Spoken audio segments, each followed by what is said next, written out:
when I first met you, obviously you remember because we've discussed it before, in my podcast studio, such as it was, in the garden. This is what I remember thinking. There was a lovely moment where you had argued very sort of Republican conservative positions, and I guess what I'd said had been extraordinarily socialist, because certainly that's how you judged me.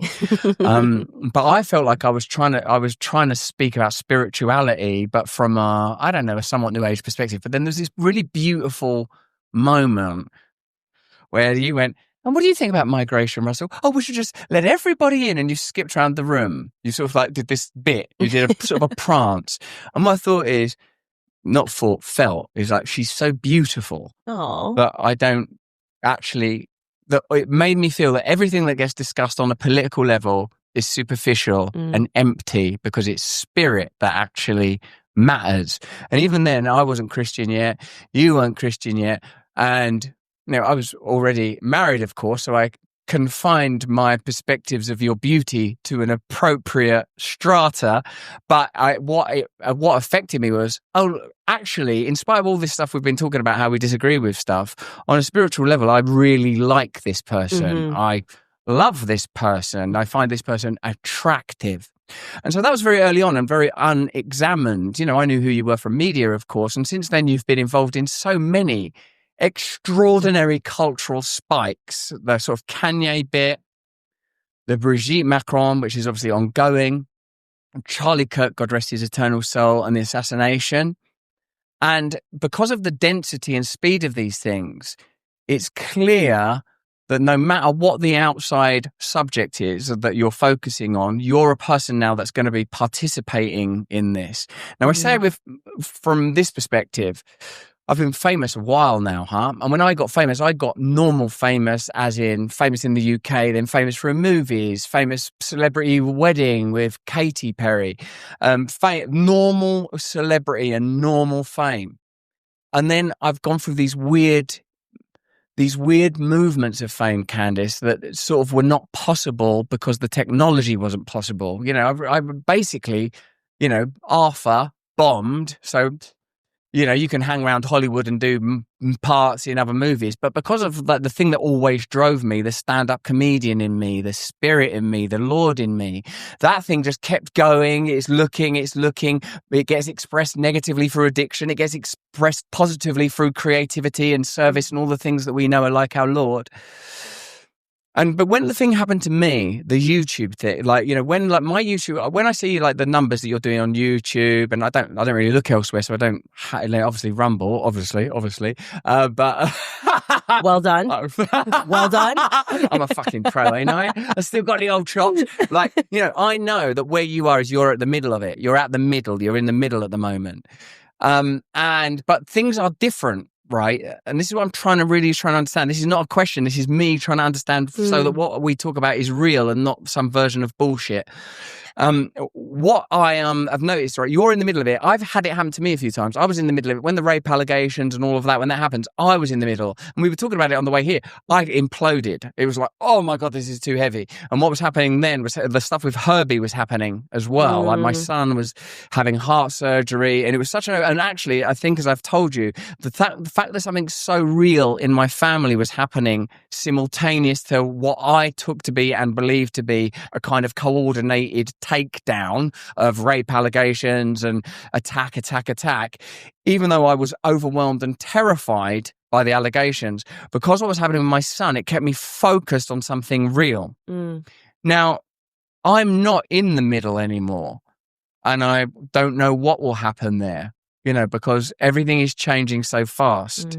But what I know is the kind of star, because in a way that's what you are, in terms of the culture, a star, that kind of stardom wasn't possible a very, very short while ago, because someone, to achieve that level of notoriety, has to deal with brokerage. You have to deal with the brokerage of publishers. You have to deal with the brokerage of TV, the brokerage of movies, the brokerage of radio. You don't have to do that, and you're not doing that. So you're in a truly unprecedented area right now. Now, I first noticed it with Alex Jones, like the Alex Jones. I thought people don't understand what he is because the culture doesn't have the vocabulary for prophet, shaman, madman, fool. Like the creature's like, oh, you're on the TV, are you? You're a journalist. Hello, welcome. Here is the news. Follows in, Alex Jones is not that. And so he said crazy things, but let's face it, he said things like, anyone that says 9/11 before 9/11, you've got to take that guy seriously. Sandy Hook and all of that aside. So you now, and also, by the way, you're a young, beautiful, Black American woman. And I think we're in such an extraordinary moment. It's like you've become a controversy generator. I know that you're being authentic. I know that you're telling the truth. But I want to go through it and do my best, Candace, to understand where you are and where the culture is. Because Charlie Kirk, I'm doing an event for Turning Point on December 18th. I can't watch all of your content. I make content. I've got children, so I can't watch all of anyone's content. But I know that what you're saying is essentially that people from Turning Point either knew about or are otherwise involved in the murder of Charlie Kirk. Tell me, what is coming to you that makes you confident enough to say things that are going to cause so much consternation? Well, it's interesting. You've asked a lot there. Yeah, and so I won't talk for 20 minutes. No, but I'm glad you did, because there's a lot there that is important. First and foremost, just the idea of what is controversy. I think that in and of itself, we can spend 3 hours on, right? What is actually deemed controversial today? Okay. Anything that exists outside of the system is deemed controversial. So what you're getting at is you're in the middle of fame and controversy. Well, the problem is that people are listening to me and I don't belong to the traditional satellite, right? If I was within Hollywood and I had an agent and I had a manager and I had people who were sort of able to control me, I would be on the cover of every magazine. I'd probably be a billionaire. I probably would be Oprah, right? I would have a daytime talk show, whatever medium that would be today. And I would have sponsorships, and I would be maybe doing Pepsi commercials at the Super Bowl. That's what I could have that. That would be an option if I would stay in line and have talking points handed to me. I think that's a reality. I get what you're saying. I get what you're saying. But from the very beginning, you were for as long as I've tracked your career, you were at the beginning Black conservative woman. Right. So it's not, so I was always existing, and that's why I'm not a billionaire. That's why I'm not exactly. The point is, if I had gone through the mainstream, if you will, I would be much more successful today. I hear what is controversial is thinking outside of it, being independent, and saying something is wrong with the mainstream. So that's where I am. And for me, I think since my earliest thoughts, I always kind of felt, and I talked about this week on my podcast, I just sort of always felt like an alien because I didn't understand it, right? I didn't understand people who lie, who are fake. I mean, when I say I've always been like this, my parents would tell you stories of how they would have to, and my daughter is this way now, so it's very funny, but they would be debating me when I was a toddler because, the traditional methods of just saying, oh, because I said so, I was constantly stirring up controversy by being like, well, Daddy, that doesn't make any sense. Mom, that doesn't make any sense. And I'm 4 and 5 saying, I need to require a little bit more than just do this because I said so.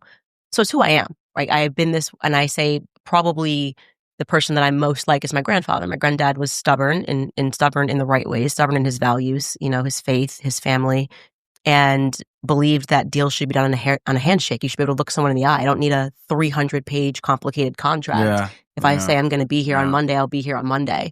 That's no longer the world. And so I think I'm a bit of an old soul, I think, is what my problem is today. I don't fit in with this sort of new age propaganda, tell somebody something to make them feel good. I just would rather say the truth, and that's it.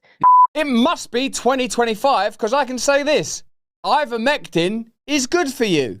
Remember when saying that would get you shot, hung, killed, and eaten by, I don't know, CNN. Maybe it would be Brian Stelter would eat you. Oh my God, you can't say that about ivermectin. Well, the wellness company, they've been there at the forefront from the get-go. You can trust them. And they are I'm going to use the word peddling ivermectin, baby. What if the censored media that saved millions during the pandemic was being made mostly in China today? It's true. About 80% of the world's ivermectin supply comes from Asia. Introducing American-made ivermectin. Trusted, tested, produced locally in Florida. That's Gator ivermectin. That's ivermectin you can rely on. That's ivermectin in stars and stripes. That's ivermectin that ain't gonna let you down. That's Rocky ivermectin. That's ivermectin that you can trust and put your faith in. It's a firearm. It's a bullet. It's a mag packed with ivermectin. Here from the US States, baby. Ivermectin has been prescribed globally for more than 30 years and even earned the Nobel Prize in Medicine for its proven ability to eliminate parasites. But after success treating COVID, emerging research shows that wonder drug can help with everything. Rosacea, arthritis, and even, wait for it, drumroll please,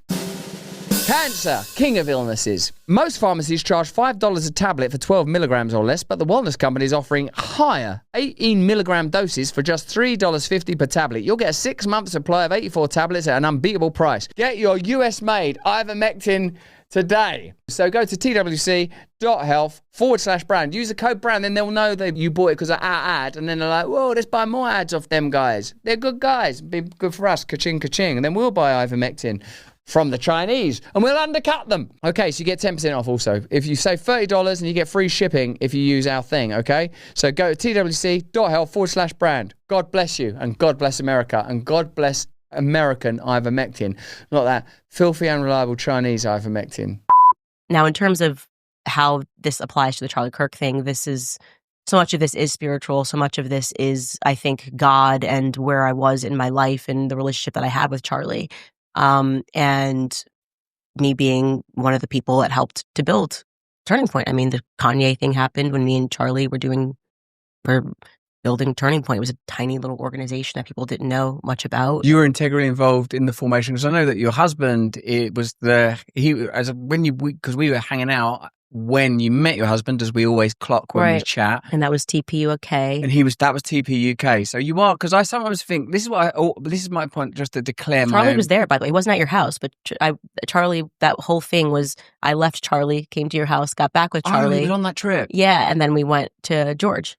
Well, look, like when someone important dies, I always notice how people are, and sometimes I feel that people claim a greater affinity or affection with people after their death. Like, I call it, in fact, I invented a word after the death of Princess Diana, mournography. Like to get off on the death of the person and sort of jerk off over it, kind of. Yes. Now, yes. I know that, so I don't know, other than I've seen a bunch of videos of you hanging out with Charlie and dancing with him, and then I'm now putting it together in my mind. Oh, right, yeah, you were there for Turning Point. So you were super close with Charlie Kirk. Now, I feel like a lot of people sense that Charlie. I'll be totally honest. Like when people say Charlie Kirk was murdered by powerful interests, my first reaction was, why? Because isn't he just really and then I started to examine what is Charlie Kirk and what was Charlie Kirk doing, with nothing like the dexterity or deliberateness that you have, and that's what I want to hear about. But I thought, oh yeah, right, he's mobilizing young people to vote in a particular way. That's what it boils down to, because what you're describing about yourself is relevant to anyone that works in this new media space to varying degrees at various times. There was obviously a big change when Trump went into office, because a lot of independent media essentially started to fulfill the same function as mainstream media, i.e. advocating in a partisan way for the incumbent, for the person that's in power. Right. You've obviously not done that.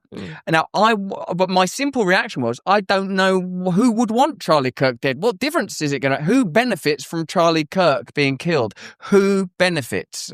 As they say, cui bono. That's the question to always ask. And I actually didn't understand how Israel benefits from Charlie Kirk being murdered. I certainly can't see yet how sort of French special forces could, so can you explain that to me?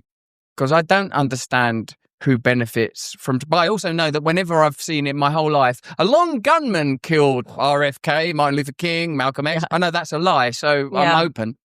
So what is it?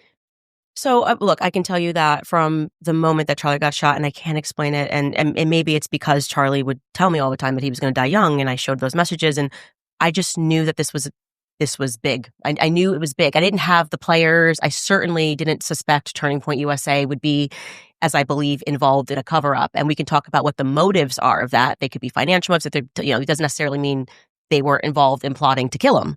And I've never said that. But I do believe that they have betrayed him since. And I am comfortable saying that today. Because I know that they have told lies. I know that they have withheld information that if truly you were motivated by goodness and truth, you would come out and you would say it. Like there are people at Turning Point who Charlie texted the night before and said they're going to kill me. Well, if you're trying to figure out who killed Charlie Kirk, wouldn't that be a good thing to come forward with and to the public and say Charlie thought that he was going to be murdered the night before? And they're not doing that. So to me, to not assist that investigation is not something that I'm going to ignore. Also, to not answer basic questions that if I said to you, Russell, where were you when Charlie got shot? You're not going to get defensive and weird. You're just going to, I can tell you where I was. I was sitting plotting, planning my next show at the kitchen counter, and they are being very strange about details on that day. It makes me uncomfortable.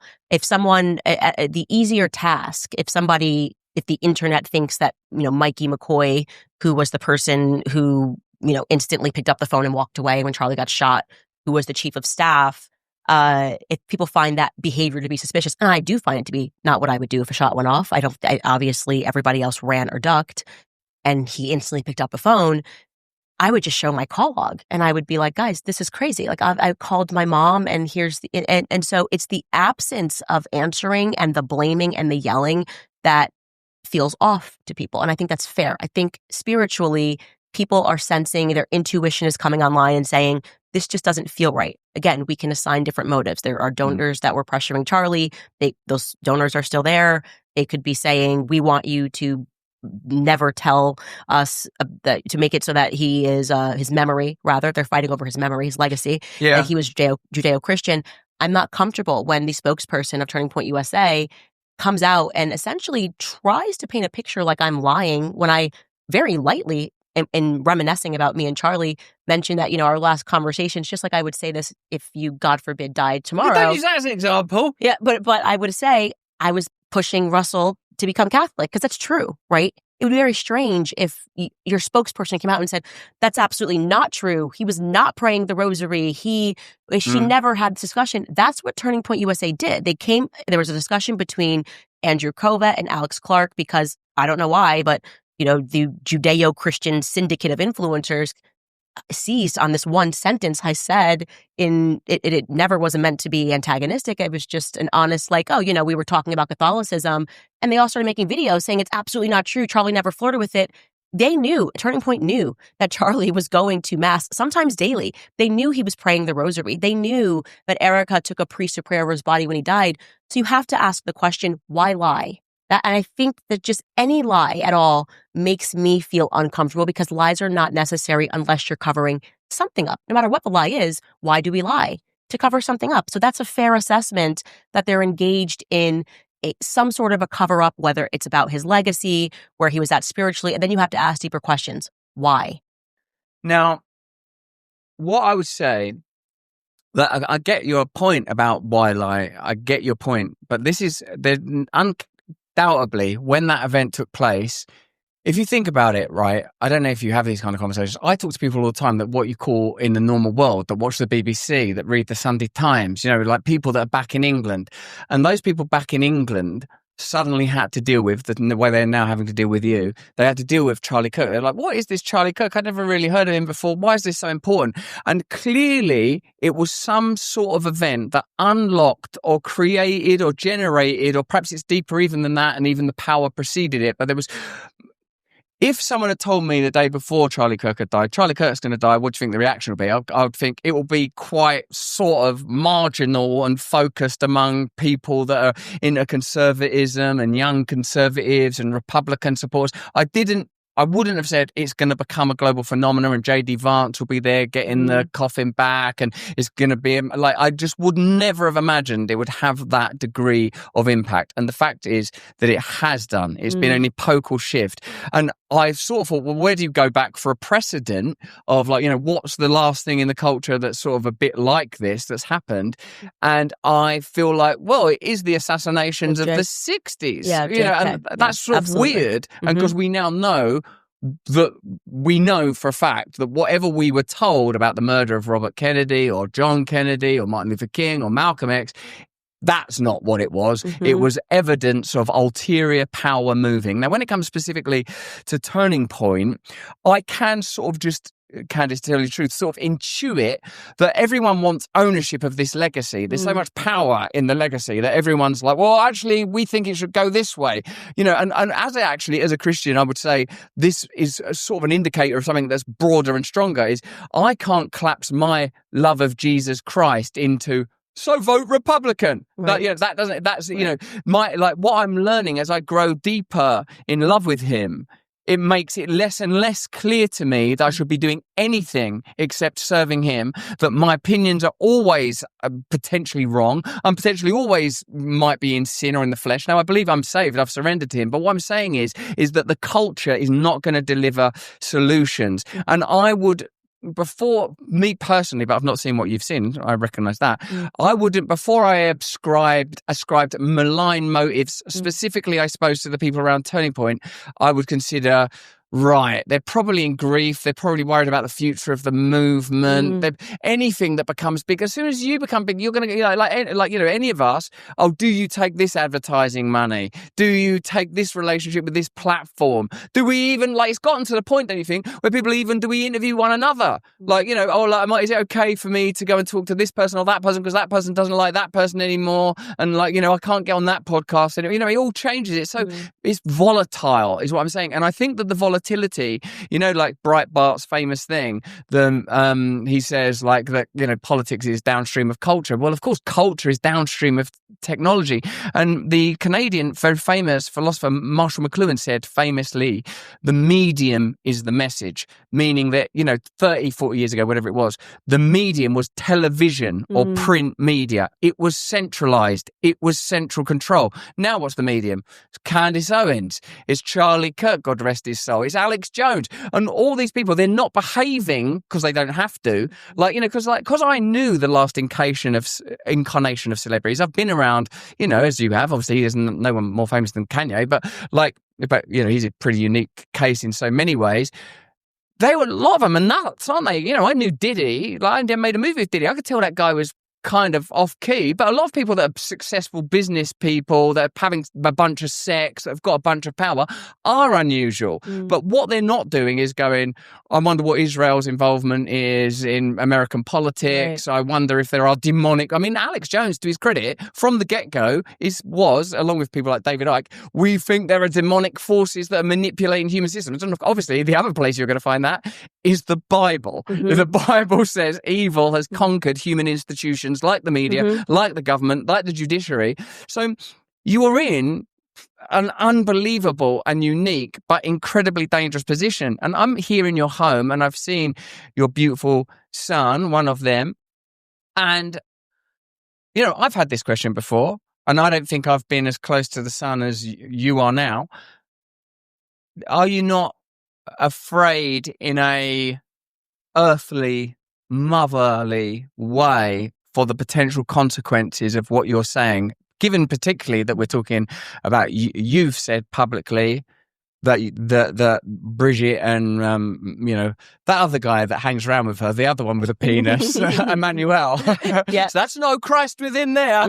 That's penis without. Saying, that they've issued a death threat and that it's a credible threat. So firstly, of course, there's the sort of the fluffy story, exciting, fluffy, woo story of that. Also, bloody hell, mate, are you not a bit worried that you might get murdered? Well, I think everyone in the world, after you watch Charlie get publicly executed, sensed fear. If you were in the public sphere, I think you probably felt, whoa, chill. Every person, I think, realized, wow, this is not, we're in politics. And we are now seeing what the political system is, and they are willing to kill for power. And that's why it became plausible, right out of the gate that Charlie was killed because of power. Before they even came out with kind of the ridiculous story about the 30-06 and the Superman neck, and because he eats carrots, whatever it is, people sense that there's a possibility here that the world could be this evil. And I think that also, by the way, is what gripped people globally, was you kind of saw this guy and you felt spiritually impacted by watching him be publicly executed. If Charlie had died in an accident, I don't think it would have had the same impact, but they chose to publicly execute him. And so, yeah, of course, there was an element of, okay, this is getting real, and this is getting serious. My greatest fear is not getting into heaven, because I actually am a Christian, and I question the Christians who lie, who choose to lie because they are so attached to the earthly possessions that they are getting in terms of money. My bigger fear is my children growing up in a world that's run by pedophiles. That terrifies me. And to be clear, I did not go into this consciously, right? Yeah. When I was covering the Brigitte and Emmanuel story, if you thought that I would end up here and suddenly questioning whether or not Brigitte could have been in America on that day, which is where I'm at right now, you're out of your mind. I mean, I literally thought, oh my God, this is so funny. Like, this is like funny. Yes, like this person, like I read the story, and it quite literally, this whole thing starts with the Daily Mail article where I saw a headline that Emmanuel Macron denies his wife's a man. This had not broken in the English speaking world. So I was like, what a strange what's going on in France that this president has to come out and deny that his wife's a man? Like, that's funny. And I read the article, and the Daily Mail article was not sufficient in debunking it. It was kind of, and this is obviously ridiculous and crazy, and all of the words. And they're like, there's this one photo or two photos of Brigitte as a child. And I'm like, what do you mean as a child? Like, there should just be tons of photos because she has children. And so then I pivoted to where the rumors came from, and I sat there and I read, and my jaw hit the floor. I was like, what do you mean there's just no photos for 30 years of somebody's life? This can't be a real thing. And I thought this was so interesting that the implications here for me that I thought were more severe is that the entire media of France would collude to hide this very obvious thing, right? So it was more like, this is funny. And then I get fired from a Daily Wire almost, I think, 2 weeks after covering that story. Covered it in March. I got fired in March of 2024. The next thing I know, I'm fired. I start my new podcast. I get demonetized on YouTube. They're hitting me over speaking about the Brigitte thing again. And come December, I'm getting a cease and desist from the president of France. And then come February, I'm getting a phone call from the president of the United States. And I'm going, what is going on? People kind of had a base assumption that people in France are into some weird stuff.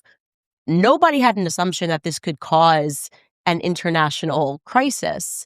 And then when I actually sat down that December with Xavier Poussard and got the full download on the story, he's the one who did the Becoming Brigitte series and wrote the book on it, I went, oh wow, this is way more severe than I had realized. And we are talking about a culture that fosters pedophilia and being protected by governments worldwide. That's important, And it felt like a story that I needed to bring to light. That was kind of that's how that happened. It was very natural. There was no, I want to be super controversial.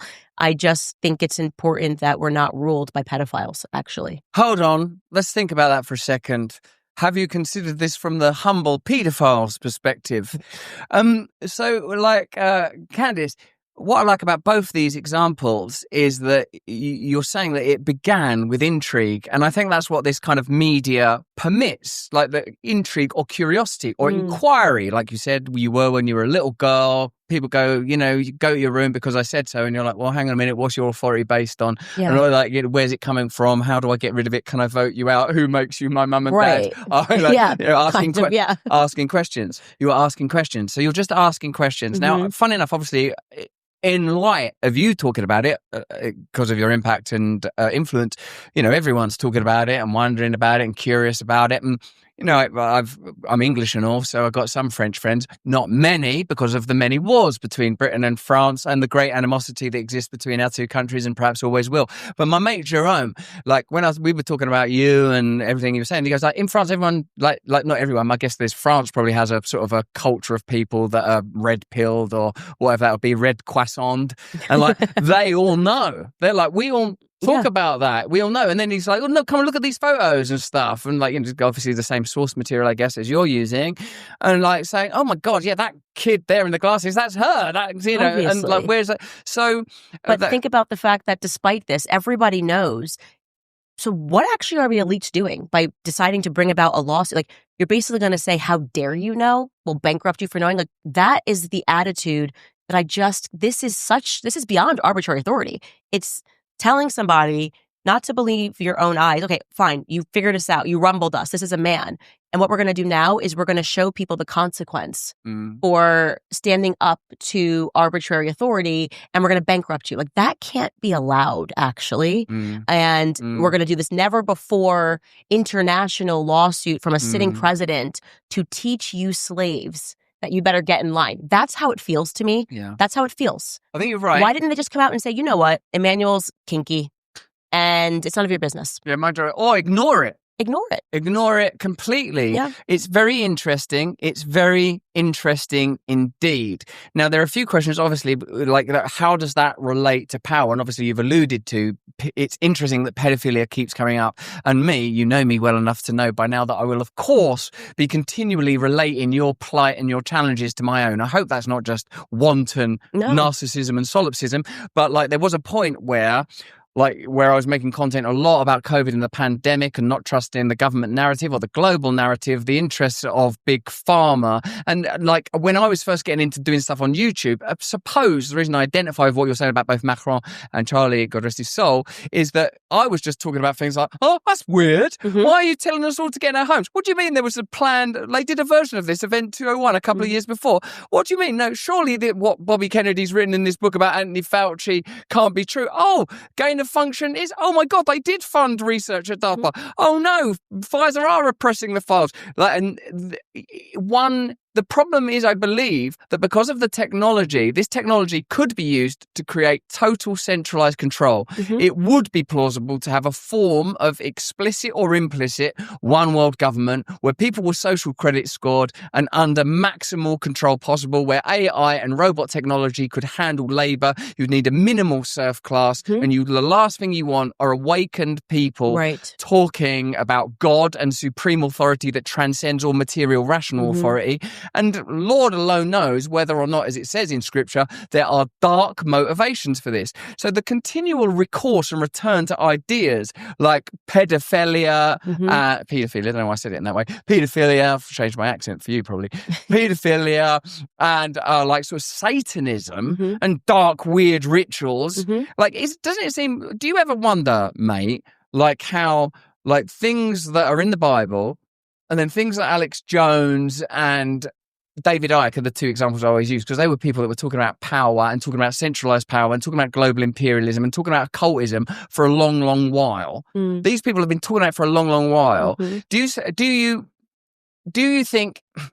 you think that there's, because the counter argument to you and me, they'll say, well, no, that guy was just like some mad sex offender. That's what they think about me. And she's just a lunatic. They're two the counter argument to you're telling the truth and I was telling the truth during the COVID era. The counter argument is these are just two show off, idiot lunatics with their own agenda, grifters out to make money. In my case, rapist. In your case, whatever they're calling you right now.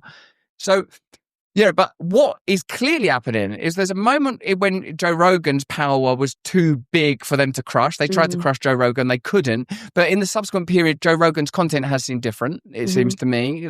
And then there's a period where it was me and like the rape charge, it was all too much for me and I had to take a minute to get my shit together. And thankfully, it brought me to the Lord and made me realize I'd been worshipping myself in various ways. And even when I thought I was spiritual, I was still involved in self-worship. And only Jesus can do it. It's only the submission to the man God that opens that frequency that can do it for you.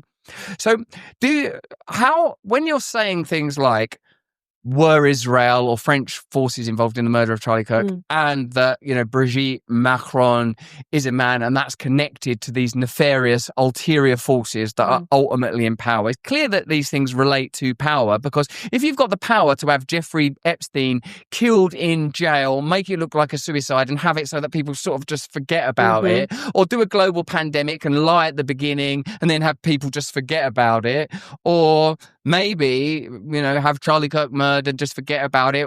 What the hell is going on with world leaders? In what ways are they compromised? What is the reason that they're doing it? And I recognize that that's a very protean space where, through conjecture and speculation, you could paint all sorts of pictures of demonic cults and Aleister Crowley and Satanism and pentagrams.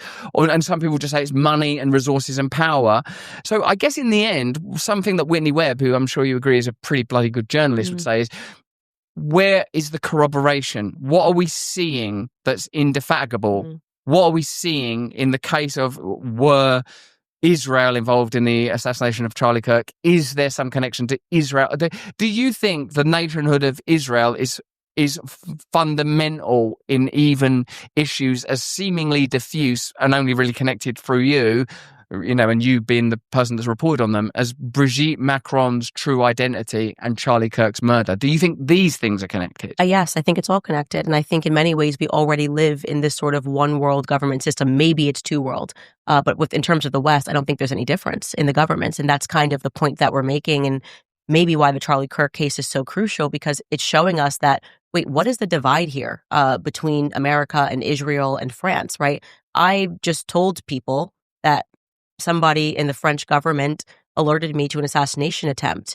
Shouldn't that require a comment from the President of the United States? Shouldn't the President of the United States be forced to make a statement about that?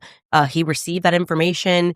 Wouldn't you think it was the most viral global story for 3 days, and the White House has chosen not to comment? What does that signal to the population?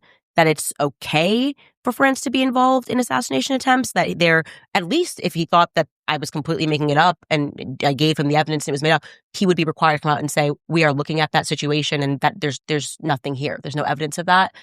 They're doing none of that. And that should alarm people. That should very, very much alarm people. I believe that there is some truth to what David Icke has said and what Alex Jones has said. People before them have said that there has been these dark, demonic, satanic cults. It's the reason why I started my book club, because I needed to understand where this was coming from in the only way that it can make sense, which is that these people are being guided by a theology, right? This goes back to one of the more brilliant things that my husband said right when we, I guess you could say we dated for 18 days, but I said, why did you read theology at Oxford? Like, what a boring subject. And he said, everything is theology. And I've now realized he's right. They are guided by a theology. And I had to then go back and try to understand Sabbatianism and Frankism. Do you know a bit about this? No, explain them. Yeah. So I, at the same time that I'm sort of questioning what's going on, I, for whatever reason, fell into a hole regarding modern psychology. Sigmund Freud, factually, okay, there's no disputing this, because the Ashkenazi Jewish director of the Sigmund Freud archives, who was working under Anna Freud, and he was about to become the next director, so he was the assistant director, decided, I'm going to actually learn German so I can read all of his notes that have not been published to the public. He was studying to be a psychoanalyst and was like, this is amazing. I have access to all of this stuff. So this guy's name is Jeffrey Masson, very brave man. He's now like 84. And I'm so glad that his book is flying off the shelves in his old age. So he reads Sigmund Freud's notes and he goes, wait a second. Sigmund Freud famously came up with this theory that children were attracted to their parents and that they were having these dreams and these things never happened to them. And then he says, no, he actually knew that these children were being raped. He knew. And he knew some of them were being raped to death. He had gone down. He had seen the evidence at the morgue. And so he goes, oh, this is crazy. He runs to Anna and he says, hey, your dad, we've made this big error. Your dad actually was gaslighting these kids and gaslighting these people who were being raped, incestuously raped. And so he thinks he's going to run to the psychoanalytic people and say, ta-da, we can now correct history. And what happens is he gets kicked out. He gets kicked out and he publishes the book anyways with the proof that Sigmund Freud knew this. And Anna Freud did not stop him from publishing the book, which is very interesting. She had the power to, and they were pressuring her to stop the publication of the book, but she let it fly. And that book, The Assault on Truth, it's a very difficult read. It is the number one thing people should read because he is the father of modern psychology. Okay. Modern psychology is gaslighting. Funny thing about Sigmund Freud, which is even more compelling, is he too, for years, when he first got into psychoanalytics, he said, oh, these kids are actually being raped. And that was his poorly named seduction theory, that these kids are not lying. These kids are being raped by their parents, and here's the evidence for it. And then he does this flip when he turns 35 and says, never mind. And this is when he's hailed as a hero. And similarly, he was rejected when he was telling the truth from his own psychoanalytic community in Vienna. And then he changes his mind. The second book that people should read is Sigmund Freud and the Jewish Mystical Tradition. Sigmund Freud came from a Sabbatian family. This is Jewish mysticism. It actually has nothing to do with the Torah. It has absolutely nothing to do with the old law. In fact, they said the old law was fulfilled, and they believed that this man, Sabbatai Zevi, was their Messiah. They've virtually wiped this man from history, even though half of the world Jewry followed him, believed he was the Messiah. He was a homosexual psychopath who believed in practicing incest as a sacrament. This is how they were going to move forward in the world. And this was they worshipped the Kabbalah. Their high book is the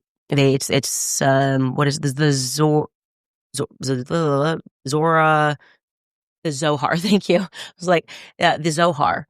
And they believe that you rape your kids when they're 7, but you don't tell them why they're raped until they're 35. Now, this is an inversion of, some people tell me, of the mystic tradition. It's kind of from the Book of the Dead in Egypt, really. But they rape their kids, and Sigmund Freud discovered that the reason that they do this is Sigmund Freud's work, is because it conditions the child to grow up to be a psychopath because of what they have to go through trying to understand why their parents did this. This is all real. This is not, all of these authors are Jewish. They support the Jewish movement. The second author, David Bakan, I think actually regrets writing his book because he thought it was going to be this like expose of, why the Jews in Europe should be sympathized for. And then people went, wait, what's going on here? There's all this incestuous rape happening. And I think this is actually the reason, and I encourage Jewish people to read this book as well. I don't think they know their own history because at this time there was a great schism.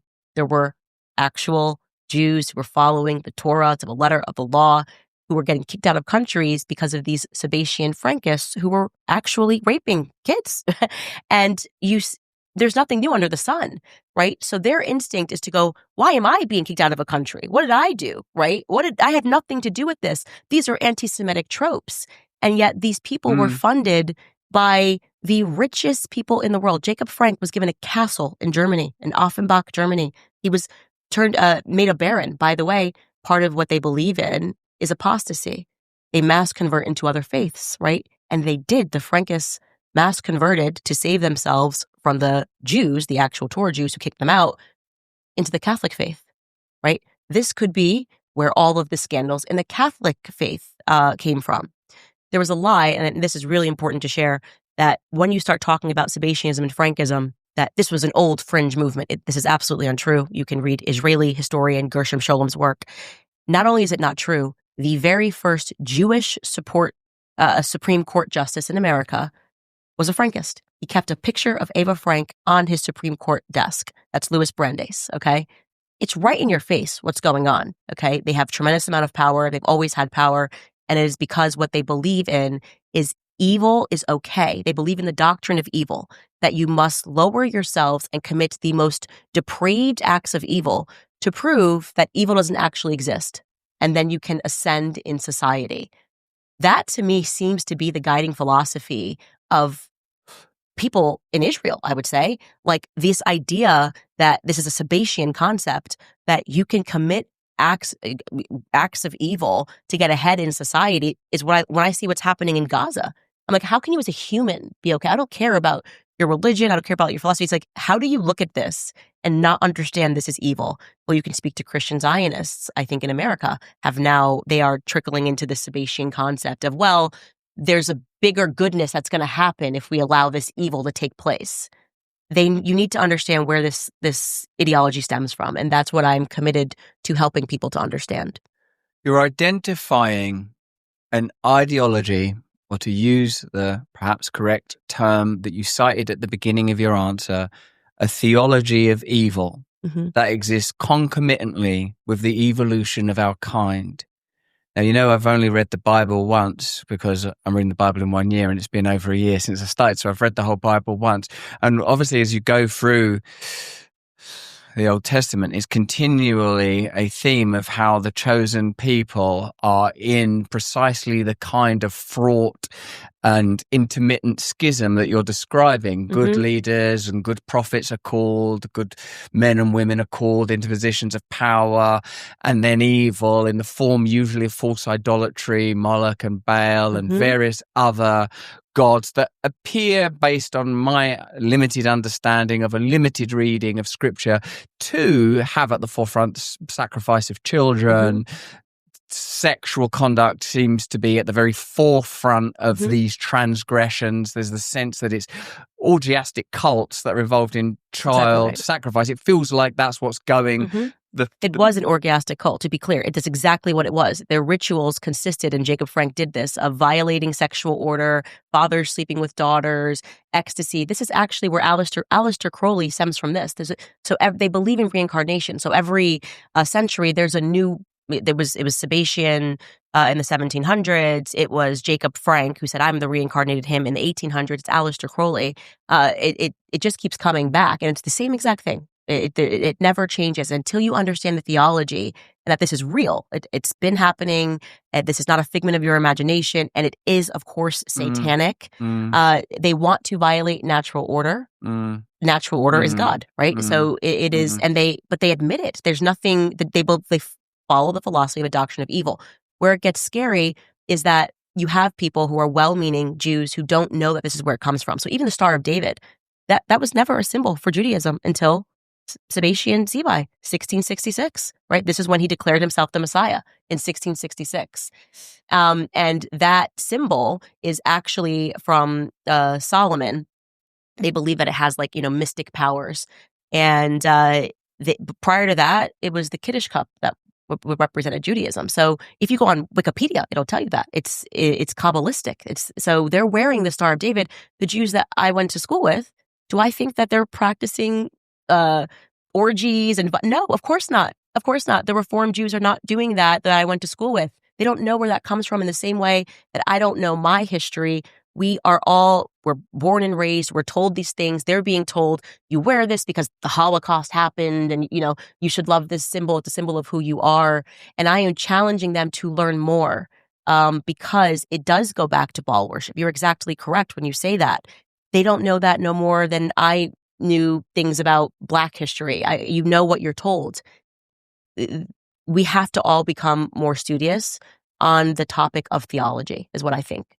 Yes, in the study of absolute truth. And in order to study truth, there has to be a willingness to unplug from what you think you know.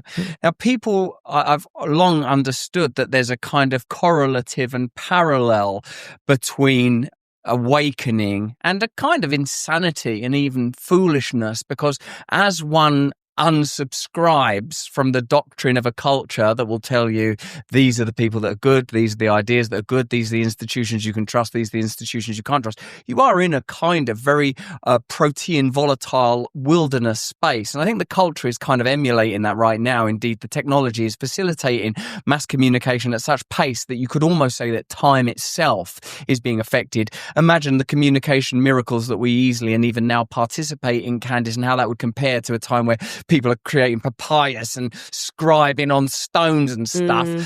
Time itself would seem slower. And somehow in this atemporal space, we have to locate the very notion of good. Now, the first thing that's not possible is to locate good if people tell you there is no God. If you're told that nature is the sum of itself, materialism is all, the universe began in an explosion caused by nothing, and all of the rules emerged simultaneously, and we are the inhabitants of it. And indeed, the logical rationale that I'm using to make this conclusion is a part of those irrational, random processes. That's one set of beliefs, materialism, and the other one is there was a God, there was a creator, his son came to earth. And there are, of course, there are rifts and variances, but it's interesting that the major faiths emerge from this same place at this same time. And at best you could argue, well, perhaps that's just the place where we have good records. Maybe God is everywhere and certainly all over the globe simultaneously, expressing himself in a variety of ways. Now, I know these sigils have power. I know the cross means more, for example, than just the place of sacrifice of our Lord. How interesting that this perfect, whole, godly human must live the whole and perfect life for the veil to be torn, for the curtain to be torn, for the information to be freed from the temple, for us to have the location in ourselves, the site of the pain. Solomon's temple was, of course, built at the site of David's atonement for his greatest transgression in taking a census. And I take this to mean, Candace, that in the place of your greatest pain is where God will dwell in you. You will find God in the site of your greatest injury, in your greatest wound, if you accept God, if you make atonement.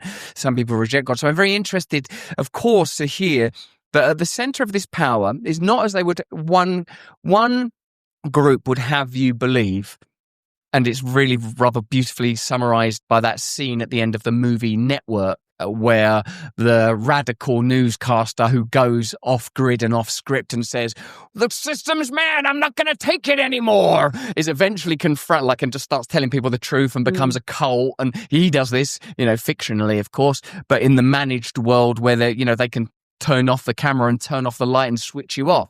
By the end of it, he has this wonderful confrontation with the person that owns the conglomerates who says, do you have any idea what powers you're messing with? That, there are no nations. These are concepts that are illusory and temporary. Now, when I first saw that as a kid, the thing is with me, my journey different with you. I took acid young. I was broken young. I didn't come from a normal God bless my mother and father, but there was not good containment for what I have in me. And it sounds like you're describing a very similar thing. Now, the difference is from the culture 50 years ago, I watched as friends like mine, like Amy Winehouse, who have brilliance in them, are eaten by the culture and essentially sacrificed by the culture. The culture questions about her. Yeah, it's interesting, isn't it? It was a different time. Like the icons 50 years ago their only route is through music or through sport, or if you're not coming through the right schools. I'm not saying that everyone that goes through those schools is bad, because I know your husband, and who I already love, went to Oxford and stuff. People making it outside of those channels and outside of those systems was rare and anomalous. Now it can just happen to anyone. You might be Mr. Beast. Mr. Beast is the Howard Stern of these days. Joe Rogan. Organic. He's high military family. Oh, no. He was literally created. He's not doing Satanism, is he? You can see it in his eyes. Something's not right with him. And I thought it was Joe Rogan, the Oprah Winfrey of our time. Now, if you're going to, he creates other stars. Theo Von, you be a star. You can create stars. He's a star generator. I suppose whatever these systems are, the question I'm trying to guide us towards now is, some people will say it's just about money and power. It's just about money and power. And so that's easier to corroborate because, whenever you're doing this investigative work, Candace, I guess you're able to go, look, this person paid this person, or this person received this phone call, or this person sent this message. Corroboratable. When it gets into the esoteric, occultist Luciferianism, then you can sort of prove it theologically and ideologically, but it becomes harder to demonstrate. And I suppose the reason that what's happening with you right now and what's happening with the Epstein thing is so interesting is because it's starting, I suppose, to move into a space. People's focus, people's lens, people's gaze, people's attention is starting to fall on a place where it's not just, these rich families are just creating revenue and creating money. It's starting to arrive at the point where we are identifying that the people that we think are in positions of power, kings, presidents, prime ministers, are only permitted to be in that position if they've been pre-compromised and are therefore malleable, so that they can't get in to become president of the United States or prime minister of France or England and go, right, I'm going to do it for you guys because God's real and we're all the same and I love you and we're all one under Christ and this is only temporary and we're in exile. Let's love one another and be willing to die for what we believe in. They've got to stop that happening. Now there are these weird ancillary channels where people like you, who I'm guessing what you're saying is you're willing to die for this. Yeah, I mean, everyone should be, and I don't think of it as being like willing to die. It's like, are you willing to go to heaven? You know, Right. and that's the way. It's focusing on this world and death all the time is actually one of their strategies. They want you to be fearful, and this is the reason why so many people subject themselves to what they know is evil. This is why they stay silent, and your silence is just complicity. When on the subject of children, for me, and that is when I just completely got off of any support for Donald Trump, is when he gaslit us over the Epstein files. And it was a major letdown. I had already kind of been distancing myself from politics. It wasn't my strong suit. That was always a difference between me and Charlie. I loved the culture. Charlie loved the politics. He was a natural politician and very diplomatic and would, just want to make it work with everybody. I'm not that way. No, you're I not. don't, when people I censor evil, I want nothing to do with them. I don't care how much money they have. I just want to go away. And for me, if we are a society that allows children to be harmed, right? But we're not a society. If we know that's going on and we turn the other way, what's the point of anything that we're doing if we can't keep children safe? And becoming a mother, obviously, is a major reason why I am so committed to this. And I am challenging people to learn the stuff that I know. I don't care about, I know their methods now. That's part of the problem. When you study Sigmund Freud, and that was kind of a wacky thing that I fell into accidentally. I was just researching how all of these psychologists kind of were raping kids. It's kind of weird. Sigmund Freud's best friend, Wilhelm Fliess, who he had a homosexual relationship with because they're also all homosexual, he was his mentor. And Wilhelm Fliess raped his son, Robert Fliess. How do we know? Robert Fliess said it. He's like, yeah, my dad did this. And Sigmund Freud's allowed to exist. Well, Sigmund Freud is crucial to know that Sigmund Freud was a fraud. Sigmund Fraud is really what he should be known as. Because once you realize that, you then go, okay, but Sigmund Freud is the Bernays family, right? Because they keep marrying into each other. Edward Bernays so that's psychology, that's propaganda. Did that keep up in their family? Well, Sir Clement Freud, was his grandson. He raped kids. He was knighted, right? So it's all right there in front of our faces. And the biggest PR person is Matthew Freud, right? That's the Royals PR person in the UK. He's very powerful. They're also married into Rupert Murdoch's family. The Freuds and the Murdochs are married into each other. So you are actually looking into power. Yeah. And that has not dissipated. So they're not, if we go back to the source, and Sigmund Freud was doing this for a fact, okay, what does that tell us about the world that we're in? That he's honored. That when I grew up in school, they called him the father of modern psychology. We're literally honoring the perverts. Yeah. Right? We're honoring the perverts. And we can't live in a world like that. That's why I encourage people to pull their kids out of school. Right? That's amazing. You're amazing.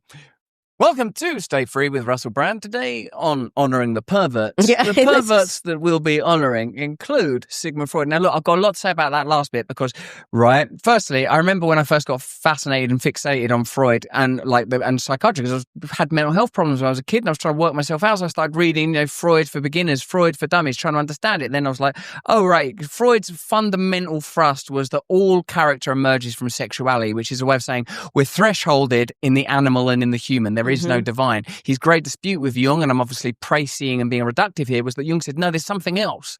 There's a godlike power that's beyond us. There are patterns and rhythms and archetypes, and there's a language flowing through time. God is real. I don't understand it, but there's something in geometry. Like Jung was a mystic, and he had his problems of who doesn't, who among us doesn't.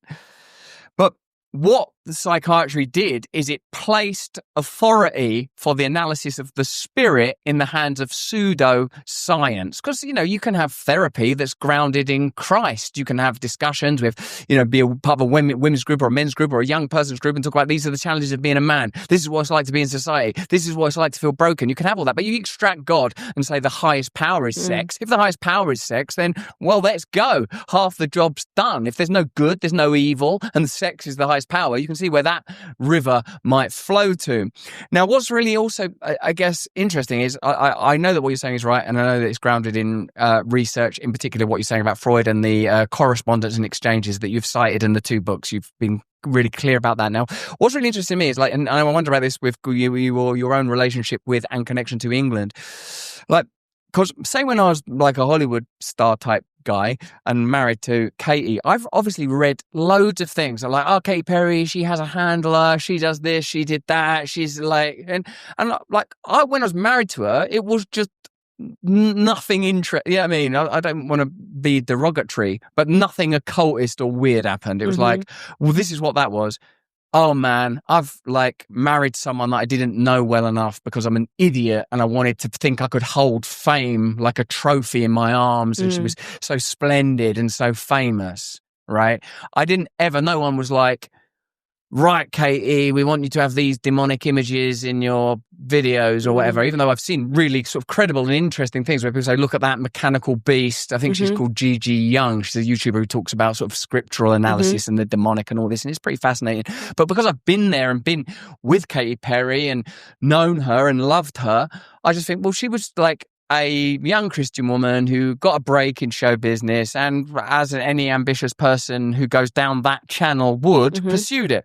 Then sort of the second part, I know you'll have stuff to say about that. I can see your eyes. I can see you churning it over, looking to call some sort of source, looking to screen grab a chat and cause some international scandal. And then when I was in England, right, I was with someone who's like this lady called Jemima Khan, who had previously been married to Imran Khan, the jailed Indian former president, and she's the daughter of Jimmy Goldsmith. And when Britain got all carved up in the 70s, 80s, George will know of the family. She was Jemima Khan nee Goldsmith, and the Goldsmiths and the Rothschilds were kind of intermarried and stuff. Like I would meet her brother, who would be married to like a Rothschild. And at that time, I've read David Icke and all of that kind of stuff, and I've done a bunch of acid, and in my own broken way of trying to understand this world and what power is really and what God is really. And, I weren't with our Lord yet. And again, I went to a gathering, the same way as I've been to a Diddy party. I went to a Diddy party, like a white party. I never, there was no lotion or excitement. It's the kind of thing I'd have been susceptible to then. I was very open to the idea of sort of sexual pleasure. Anyway, so what I'm saying is I'm saying all this merely to illustrate that where are these things, because I agree with what you said about Freud, that the culture used him to reposition power and to, I agree with that. But where are, because I've met Matthew Freud. And and I'm I'm not saying these people are going to there's things that you and your husband are going to talk about that you're not going to tell me, of course, obviously, as it should be. And in brief encounters with people, I'm not going to be able to, take their entire temperature. But what I suppose I'm saying is that when we move from saying these people are materialistic and they're just trying to get loads of power and dominate media so they can control the message and dominate government, when we ask that final question, why?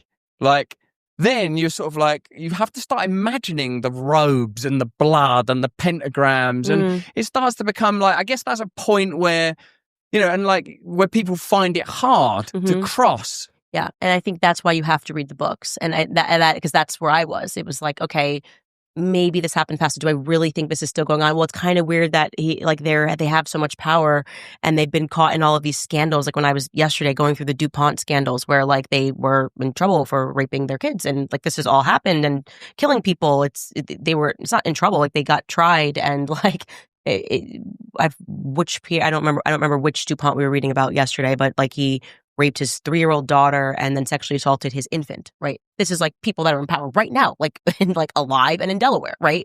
And that's fine. They're still allowed to own everything for some reason. The judge was that's okay, $60,000 fine, and you're out of here. So yeah, you now then need to make the next step, which is this stuff going on? So I want to use your Katy Perry point because I think that's important. Yeah. Sigmund Freud was not initiated until he was 35 years old. They say the secrets are so powerful, you're not going to get initiated until you're 35, between 35 and 37. They believe in numerology and all these sorts of things. Then when you're reading this book, you realize this is like the same cult that went to established Hollywood. So there's another book that you should read that's called Hollywood Babylon. It's a very good book by Kenneth Anger. And he talks about all of these scandals. And he was an occultist. He's telling you how they lived, right? He's like, here's what we were doing. And this person who got shot and killed, and this person in Aleister Crowley's book, the occult went from Vienna, Sigmund Freud. They took the pedophiles from Vienna. This was a major crisis that was happening. They were getting caught raping a bunch of kids, and they came over and established Hollywood. That's just a fact, okay? Now, the people who, when Katy Perry comes up and she gets bigger and bigger, and she's like, oh, wow, they really like me, and who's going to do my next video? You think it's Katy Perry that's like, let's put a bull. Wouldn't that be really, they go, this is the greatest director ever. This person's going to dress you. He's the most amazing fashion. This is how they get you in. Katy doesn't know anything, right? I'm just judging this. I don't think Katy Perry is the person that's involved in this, but I understand that what they do is they give you the best designer, they give you the best music person, and this is going to be the person that's going to make your album. These people are the families you should look into, right? And I've done that. And when you read Hollywood Babylon, that gets really interesting, like especially when it comes to fashion. Like the fashion world, as we've learned with Brigitte, my goodness, when you read Becoming Brigitte, I cannot. Like I used to love like Yves Saint Laurent. I am powerful. I mean, like you cannot with these brands. What? Yes. I love their trousers. No, you cannot. Are you wearing Yves Saint Laurent? No, but is it pedo gear? It is literally, you can never wear Yves Saint Laurent. It is so demonic and so disgusting. These were the people, and then they were like, we're going to make this in vogue, right? We're just going to make this all in vogue, and you're going to aspire. What's the this in that instance? Well, Candace? for example, the Balenciaga thing, right? Oh, yeah, with the teddy still tied up and sort of a bit adjacent. And also, do you realize these are all French brands? It's quite interesting, right? Never trusted them. Yeah, exactly. So this is coming out of Paris because the Frankists were the ones that caused the French Revolution. Jacob Frank. So they believed in changing your name, using different identity. And then they flooded into and they overthrew France. Okay, it was always an attack on the Christian empire. Sigmund Freud wrote this explicitly. This is our religion. When people learn that it's our religion, it's problematic. So we need to practice dissimulation in writing. We need to be not honest about what we're doing, because every time people find out what we're doing, like suddenly we're being kicked out of countries. So Sigmund Freud set about introducing their theology in a cultural way. Okay.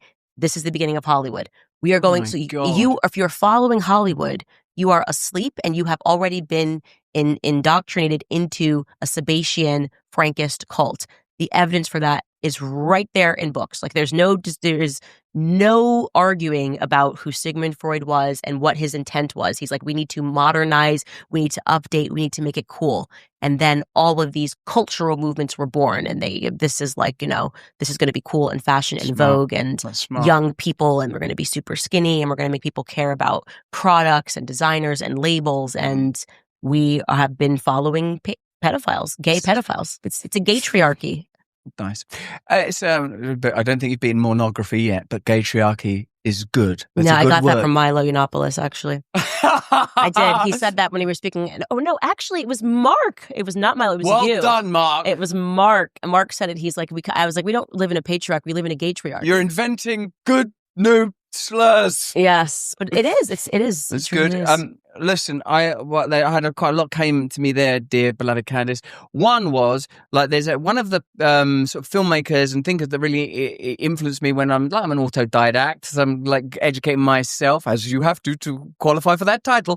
We're watching documentaries. There's this BBC filmmaker called Adam Curtis. He's made a bunch of very brilliant documentaries: The Power of Nightmares, The Century of Self, and The Century of Self was his first film in which he told how Edward Bernays used the ideas of his uncle Sigmund Freud to create the profession of PR primarily, and I'm obviously reducing this for brevity such as I can, was to ensure that products elicited a certain feeling, because in a sane culture you might buy food to nourish your body, and you might buy a vehicle just to drive you around, and you wouldn't worship those objects. You wouldn't elicit the state of worship. So I can see how in a more mundial and demonstrable way, the ideas of Freud, Adam Curtis's work, were used to generate the profession of PR. And what you're saying, somewhat more esoteric and a little harder to chew for people, because that's what it is. Not everyone gets all the gear, Candace.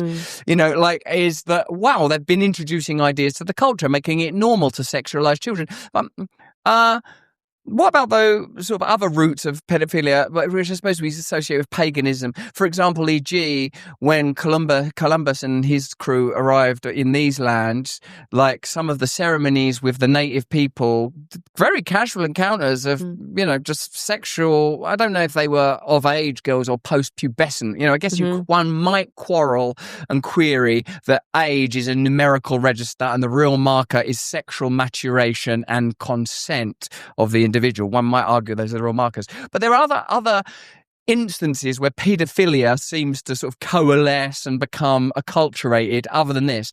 I wonder what it is that we're saying that they are getting from it. Is it as simple as pleasure? Is there more to it than that? Is this just a head? Because, would you agree, and it seems like what you're saying and what I would agree with you plainly and absolutely on, is that we live in a sort of a modern pagan culture, as in we worship false idols via the self. Like via the self, we worship pleasure in food or sex or sexuality. There's actually no reason for a heterosexual or a homosexual or anybody to have their sexuality at the forefront of their identity. It should be a secondary characteristic, not if you build a shrine to it, it's a kind of crazy thing to do, like to make it the center. It's such a small portion of what you do. And like when I recognized, my own place in the culture for a minute, like when I was famous, like I was being, hey, screw loads of women. Like I was that you were indoctrinated into a faith. You didn't realize it. Yeah. It was very intentional. It was all about sexuality because they thought, if this is the easiest way to subject people to our religion is to make them obsessed with pleasure, being constantly in the pleasure realm. And even the language, which is why it's so fascinating to study Sigmund Freud's work and how intentional they were about this, was to make it seem like it's cool. Like, oh, hey man, that's your ego that's talking to you. He writes about the ego. You got to let go of the ego. But that actually is the precursor to that 60s movement of like rock and roll. This was ever intentional. This was by design, by the government, the 60s movement. And there's another fascinating book, Chaos, which I know has gone very viral, and Tom O'Neill did great work on this, but it just keeps coming up that this was a faith. Even the language of Hollywood, they thought about this, worshiping stars. This Hollywood Babylon book shows this. Like they wanted to get people to worship stars. They even intentionally started the gossip column on Sundays because they wanted people not to go to church and to instead run and obsess about the latest scandal. They thought about this intentionally in Hollywood to put a gossip column on Sundays.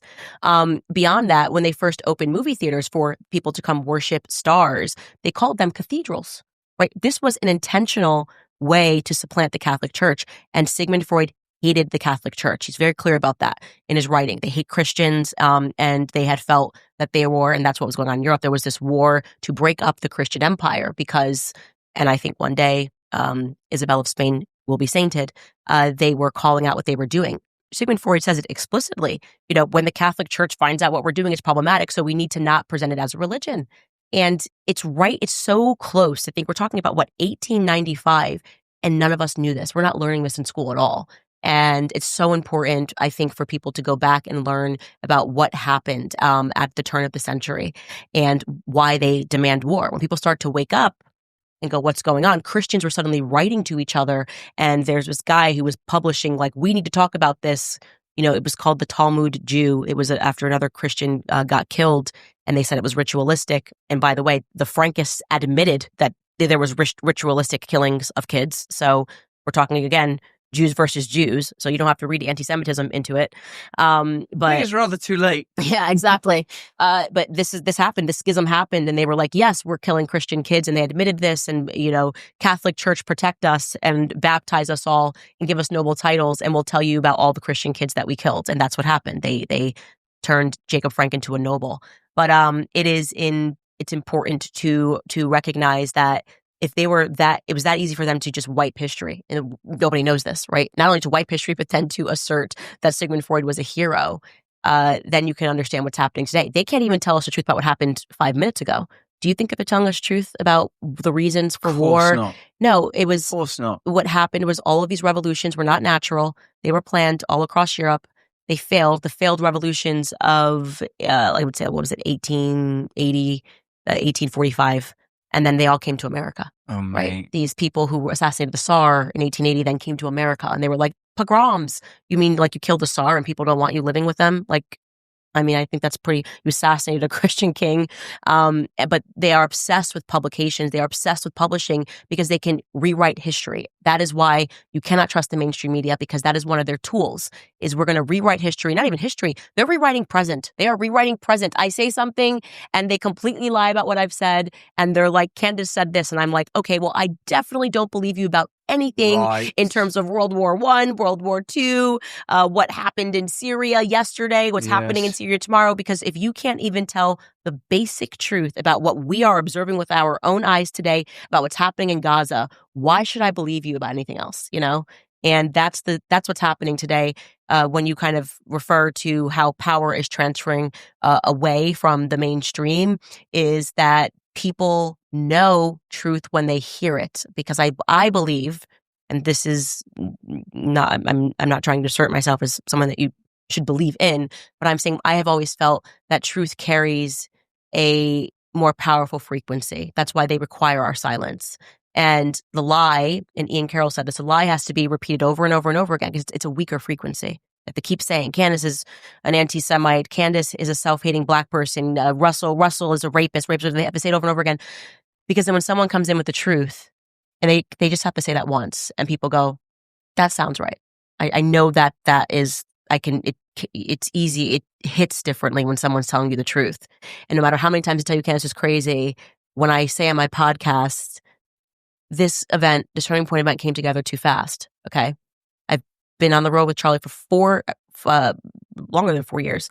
From 2018 to 2024, I did every college campus tour with Charlie. Okay. It has never come together starting in August. It's planned at least a semester in advance. Why did this event come together so quickly? People go, that's interesting. 1,000 Christian Judeo influencers can come out and say, that's not true, as they did. I booked an event just last week. They're lying. And I don't know why they're lying, but now I'm focused on figuring out why they're lying. Okay. Because these are weird lies. These are unnecessary lies. Like, you don't have to lie about this stuff. And that's what I think people are this is kind of the moment that we're at right now, is the frequency of truth is hitting, and more people are being encouraged to say the truth. And so the truth is growing louder, and that is a threat to the liars. We're told that in this fight that's taking place in Ephesians, that it's taking place against heavenly realms, that we're not fighting against earthly power.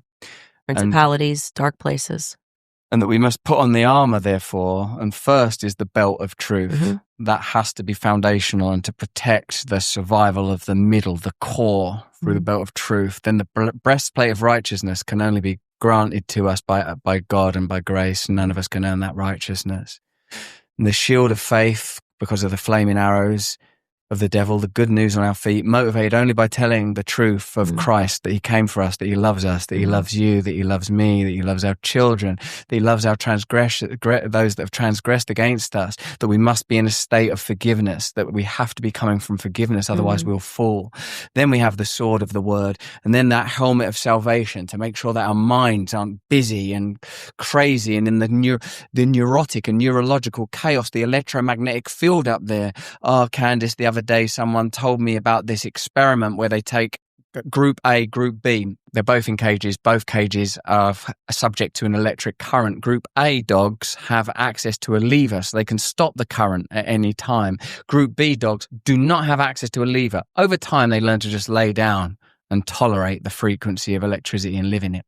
The second part of the experiment is both dogs A and B are placed in a new pen, and that pen is electrified. There's no lever, but the fence is only 1.5 feet high. The dogs can get out if they want. The dogs that have been in Group A and had access to the lever all jump out. The dogs that have been in Pen B that didn't have access to a lever, they just lie down and take it. Everything that happens in our brain, the material brain, the biochemical brain, is on some level an electromagnetic impulse. We're surrounded 360 by stimulants through our screens, through nutrition. We know what's going on in big food. We know what's happening in big agriculture. We know what's happening in big pharma. They're attacking us biochemically. Then intellectually or theologically, as you and your husband would say, we're attacked ideologically, continually kept in a state of stimulation where you can't unplug from that frequency and feel the truth of him. If we die on the cross with him, if the body dies, then we can receive the vertical passage. We must be grounded, though, in the truth, and we can receive through horizontal relationship, we can remain in conjunction with him. I know that first, the Luciferian sin is he wants power away from God. In Luke 10:12, he says, our Lord, I saw Satan fall from heaven like lightning. I saw it happening. And the reason that happens is we want our own circuit. I want my own little Russell circuit. I want to be Russell and everyone to care about Russell. It's only when I go, forget Russell. Russell is your God. I'm only valuable because of who loves me. If he wants me dead, I'm dead. If he wants me alive, I'm alive. If he wants me in jail, I'm in jail. Wherever he wants me, that's where I'm going. And that's like, I can feel it in my body, the fight against that. You know, I wonder, do you ever feel that your own motivations, do you feel it on the edge of you ever, Candace? The edge of wanting, the edge of self, the feeling of sin. Do you feel it ever? Of course. Are you kidding? I sin all the time. You know, it is in thought, in word, in deed. Probably for me, the thoughts are the hardest. That's why I Father Julian, I have to spend time with him because it's hard to control the thoughts. And then I think I struggle. He tells me that my vice is the thought of vengefulness, you know. That was the greatest challenge for me. Everyone has a vice. Mine's never been money. Like, you know, some people are just like, you know, the exchange of money. But the vengefulness, the thoughts, the greatest challenge for me in 2024, I was so angry at what the Daily Wire had done. I was so angry that it brought me to the anger brought me to tears, and I didn't understand the sacrament of confession in that moment. And I said this to Father Julian. I said, you know, what is even if I confess it, it doesn't go away, right? Like I still feel it. Like what is this exercise where I can't control I'm not acting on it. Like I'm not doing anything, and I felt like, cause I couldn't do anything, and I'm like, but I'm angry that I can't, you know, I'm just angry. Like I think that's fair, right? And sure enough, he's like, yeah, it's not like this isn't like a miracle thing you're going to say and then get up and be like, well, feel great, happy, like it's all. But being conscious of it and saying it and recognizing it, that is part of the exercise. And sure enough, like one day it just went away. It did. It just went away. And I realized by that moment that I didn't have to be vengeful. You know, vengeance belongs to the Lord, and that there was something greater on the other side of this for me. And and when I say humiliating thing, I do mean humiliating as in humility. The word stemming from humility was that, and I look back on this, and when I was fired, it was so hard for me, but I did get on my hands and my knees and I prayed for them.